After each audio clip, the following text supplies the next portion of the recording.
부분까지.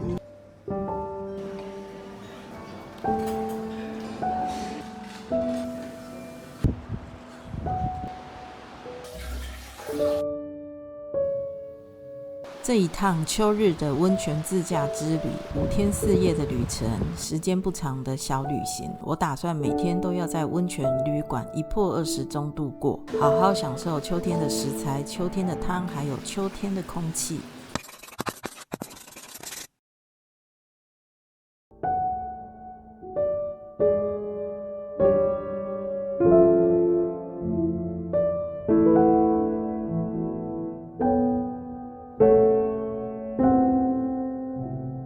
虎航飞往北海道新千岁机场的班机非常早，不到中午我们就已经站在北海道的土地上。紧接着我们搭上租车的接驳车，前往取租车了。这次是我们第一次在日本租车，果然日本人对于每个细节都讲究到极致，光是取车说明就花了快1个小时。我在租车网页上选了最便宜的车种，结果拿到一台方方正正的 Suzuki 小车，非常可爱，空间也意外宽敞。今天天气真好，而且已经开始有红叶了，但才开几公里，另一半就开始抱怨这车怎么一点力都没有。听说在日本开车一定要逛道之驿，有餐厅、超市，还有当地农产品和伴手礼。拿到车后的第一站，我们就来到鲑鱼公园千岁，这里好逛得不得了。第一餐当然要吃海鲜冻，满满一碗鲜虾鲑鱼卵、生鱼片、干贝，再来一碗大碗又料多的龟汁，完美的北海道开场。我还买了1颗哈密瓜，只要864日元，便宜的难以置信。买了1颗哈密瓜了。晚上在饭店切开，香甜无比，中间的瓜子面积小得惊人，几乎整颗都是果肉，自己切1整颗来吃最过瘾。要靠左靠左靠左。抵达北海道的第一晚，我们入住新野界波罗多。从新千岁机场开车过来大约40分钟。这是星野集团旗下的温泉旅馆系列，这间波罗多才开幕3年。界波罗多位于百老温泉波罗多湖畔，以白桦木侘寂风格静静融入湖畔的森林中。我们的房间面对着波罗多湖，窗外就是一整片湖光山色。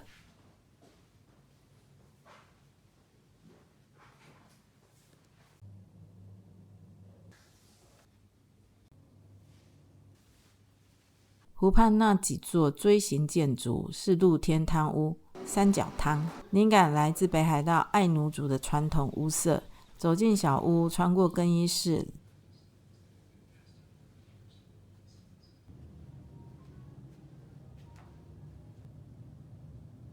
来到面对波罗多湖的汤池。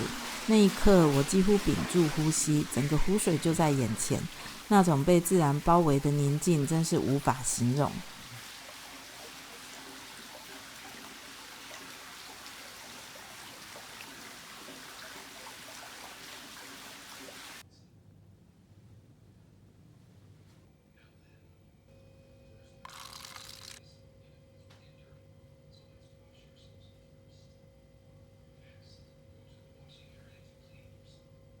另一座圈汤则是室内圆形汤池，像是在洞窟中泡汤，深邃又静谧。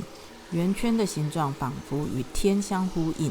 界波罗多的大厅有一座暖暖的炉火，是旅馆的核心，在此处小气最棒。在旅馆内，除了泡汤之外，我们也在炉火旁体验了爱奴族的花草香包的手作。放入好几种香草到纸做的香包中，再折成6角形状，很美的香花包。好啊，晚上这样好有 feel 哦。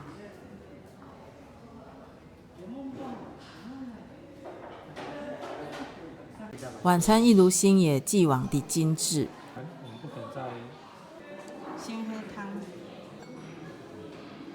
首先上来宝乐盛，是用宝船装成生鱼片的前菜。秋季食材细腻的怀石料理摆盘，一道道慢慢上桌，这就是我最喜欢的日本旅馆的1泊20节奏。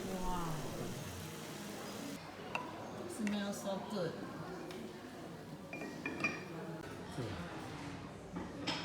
隔天早晨，我还没有完全清醒，身体就自动走向汤池。品尝早餐后，舍不得离开，在湖畔和小船间散步，这份静谧足以成为整趟旅行最难忘的片段。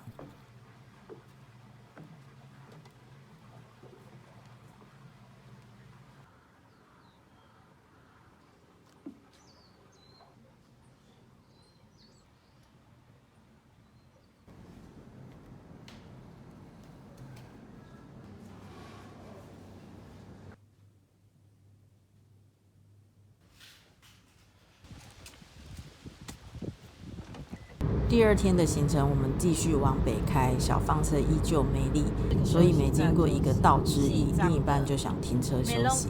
于是我们又去了道之驿细张梅弄斗。细张是哈密瓜的产地，我们吃了好吃的哈密瓜冰淇淋。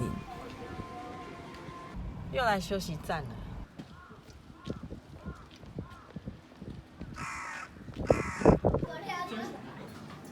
吃简单的午餐。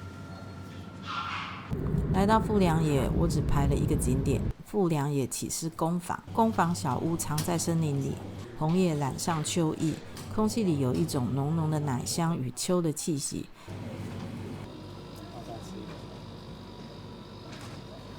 我买了一支起司冰淇淋，浓郁绵密香甜，那滋味像是把整个北海道的乳香都融进了舌尖。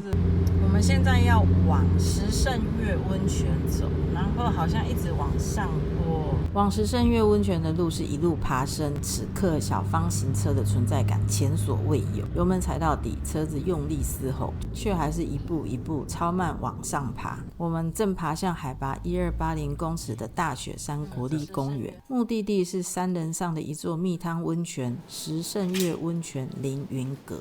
一下车，冷冽空气迎面而来，温度只有2-3度。抬头一看，夕阳把山头染成一片红尘，安静得像一幅画。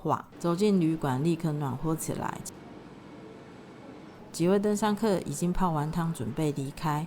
看来这里是很受欢迎的日归温泉。柜台前，日本蜜汤守护会的白色灯笼高高挂着，提醒着旅人的是一份乡野的浪漫。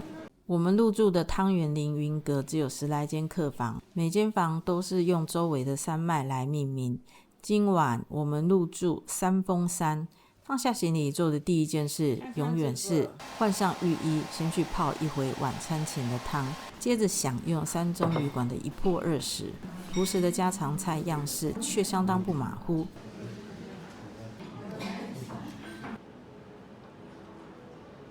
男汤、女汤在每晚8点对调，等于可以享受2种完全不同的视野。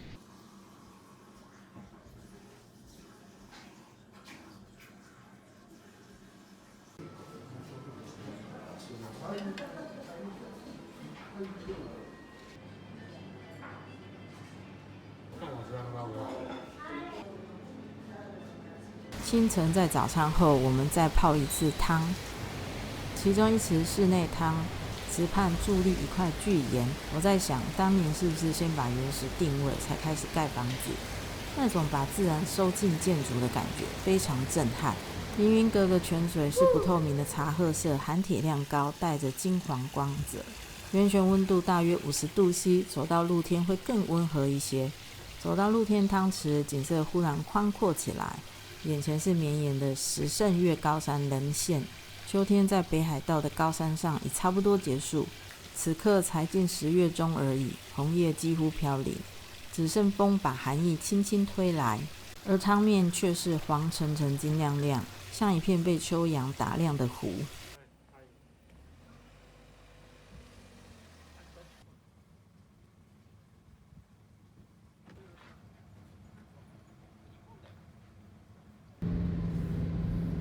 带着一身暖意出发，我们要往石胜岳望月台、白须瀑布，还有那么不真实的清池一游。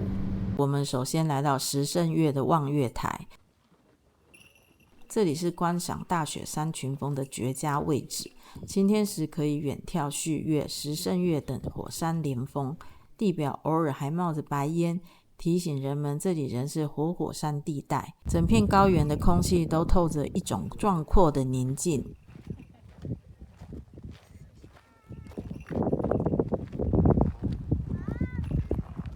再往山下开一小段路，就是白须瀑布。瀑布从火山岩壁间倾泻而下，与下方涌入温泉水，同时汇入美瑛川，形成那道梦幻的蓝色水流。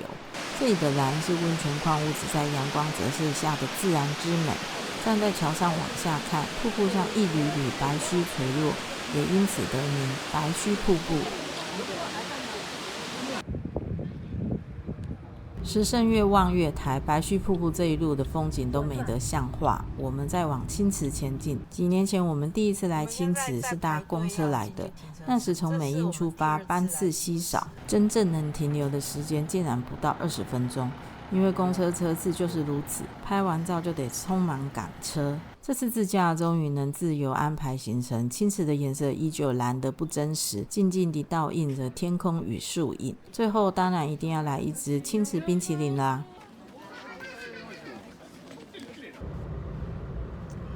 刚刚在青池真的大满足，实在太美太美了。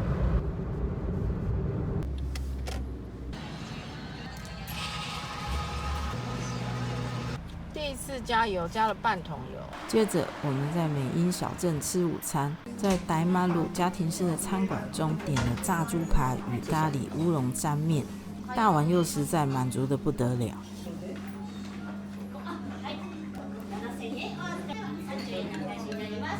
紧接着我们驱车前往陈云峡，我们入住大雪饭店。这是陈云峡当地的大型老字号饭店，今年刚好迎接70周年庆。虽然饭店老，但各处都能看见细节的翻新。好美的秋天景色哦！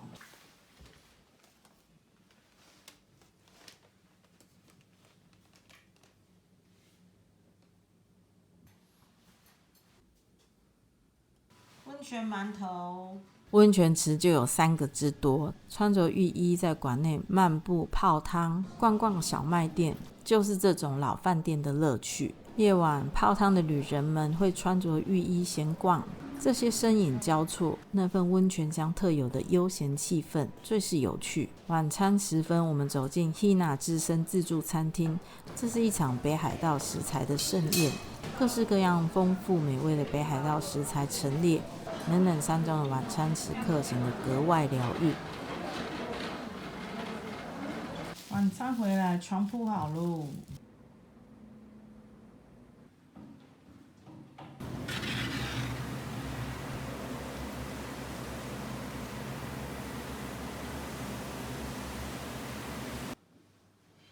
起床啦！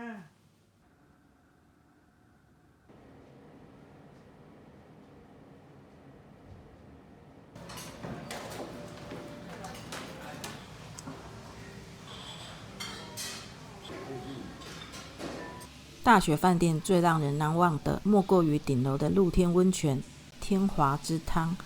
走到露天汤区，眼前就是整片陈云峡山谷的秋天壮丽景色。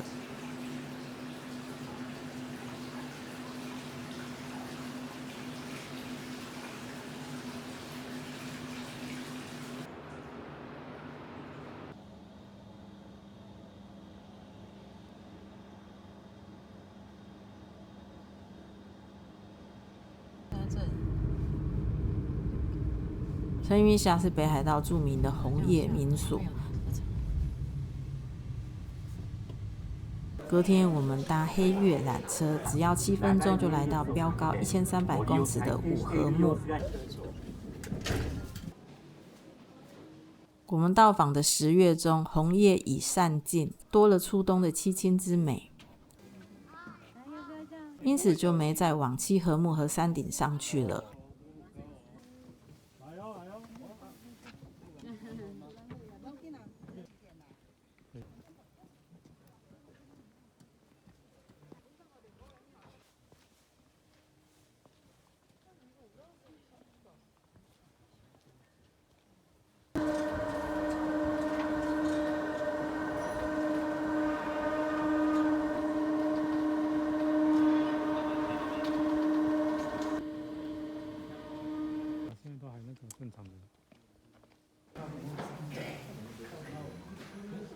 This cable car will take about 7 minutes to arrive at the base station.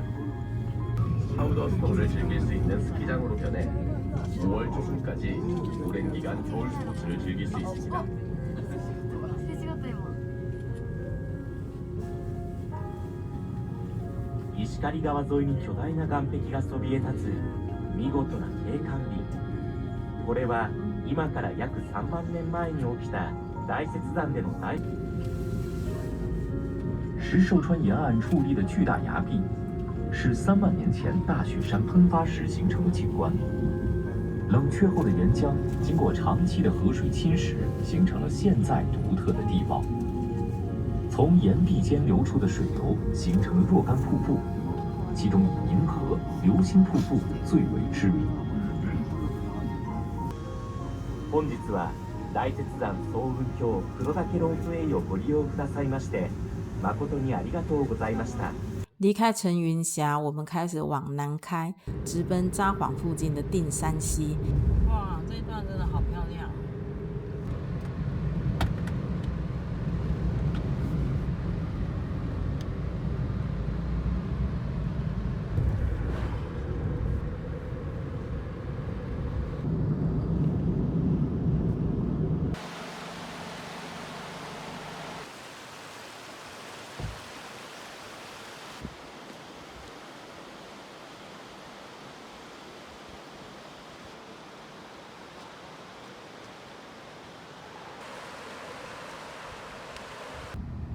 这天是3个多小时往回程的路线。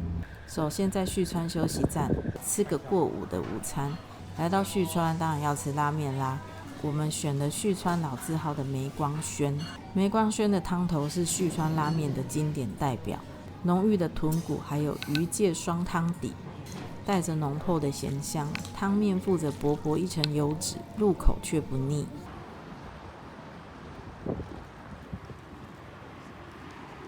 抵达定山溪 Grand Bellison Hotel 时，天色已晚，但还好还有时间回房休息，先泡个晚餐前的汤。哦，这里是个温泉啊。哦，就一个温泉哦。你在帮你放好了。怎么那么好？好像是我订，的确就是订这样子，但是我忘记了。好啊，吃饭之前就不下去了。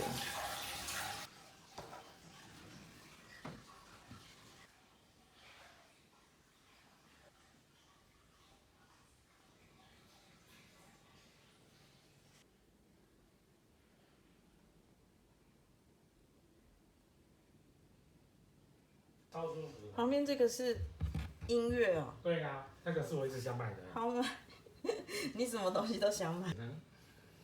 这个好像漏斗。真空管。我来看看。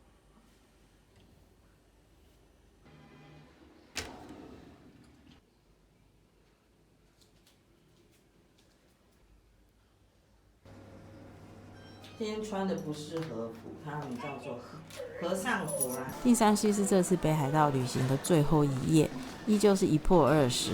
晚餐是 Grand Bellison Hotel 的高水准呈现，结合日式与西式手法的怀石料理。开胃菜是柔软的秋天茄子，搭配香气淡雅的菊花，让人一入口就感受到秋天的气息。接着是生鱼片，使用当季最肥美的鲫鱼与北海道板栗贝，鲜甜的滋味在口中绽放，还有令人惊喜的创新中华料理和主物。主菜是北海道石胜地区的香草牛肋眼。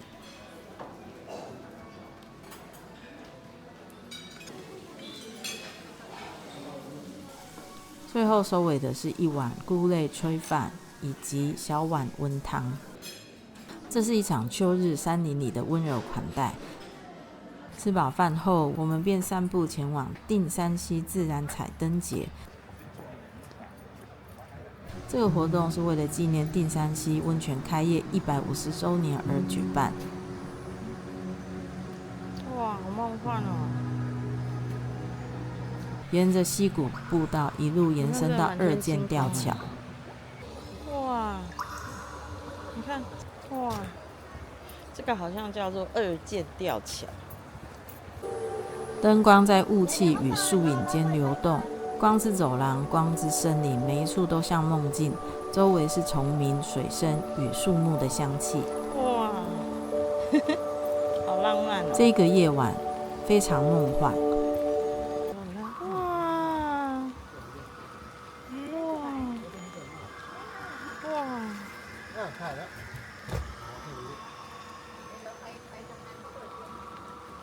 好梦幻，好梦幻。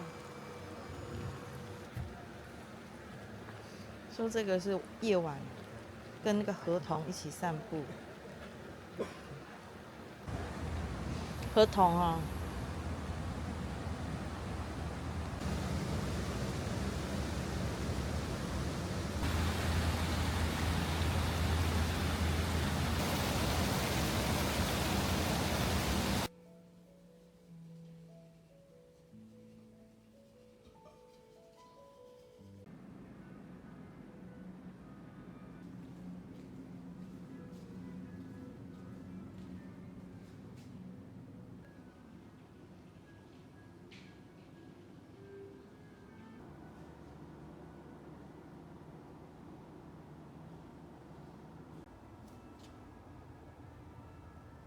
泡完汤了，喝鲜奶。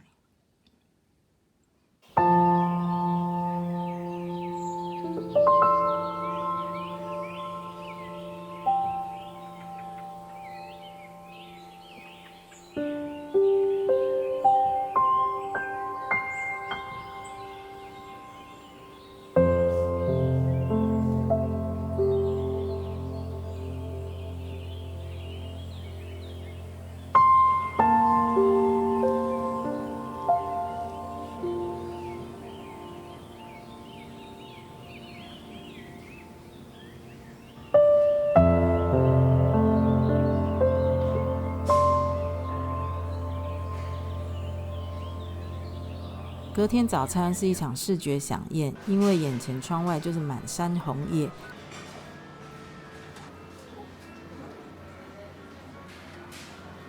享用小碟子里的渍物、主物、温野菜、明太子。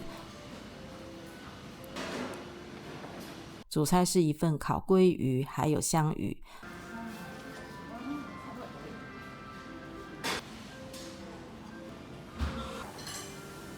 窗外就是一整片红叶景色，一边吃着早餐，一边看着阳光洒进来，那是旅行最后一天的完美 ending。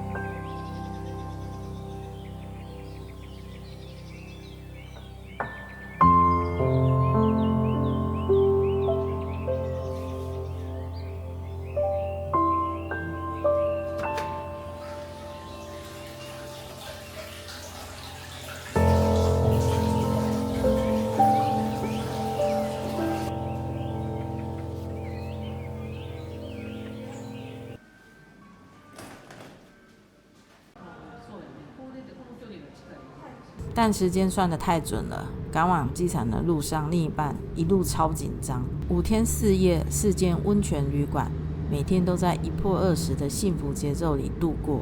秋天的北海道是属于汤气、森林与红叶交织的季节。下次再见吧，北海道。